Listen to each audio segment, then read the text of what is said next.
നീ എന്തൊന്നും എന്നോട് പറഞ്ഞ? അതിനതൊക്കെ പറയാനുള്ള അവസ്ഥയിലായിരുന്നു നമ്മൾ.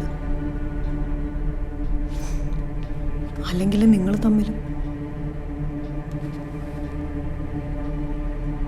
പിന്നെ അവൻ അപ്പൊ തന്നെ ക്ഷമ പറഞ്ഞപ്പോ ഞാനായിട്ട് അവന്റെ ജീവിതം ജോലിയും കേട്ടില്ലേ കേട്ടില്ലേ ഇത്? ശത്രുവിനെ സ്നേഹിക്കുന്ന അവളുടെ മനസ്സ്. ഇനി ദേഷ്യപ്പെട്ടിട്ട് കാര്യമുണ്ടോ? പിന്നെ ഞാൻ എന്ത് ചെയ്യണം? അവൻ കേറി പിടിച്ചതുകളെ സസ്പെൻഷന് വെക്ക്.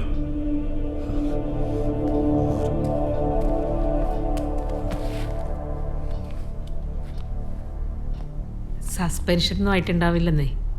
ഈ അന്വേഷണത്തിന്റെ ഭാഗമായിട്ട് 2 ദിവസം മാറ്റിയെടുത്തു, അത്രേ ഉണ്ടാവുള്ളൂ.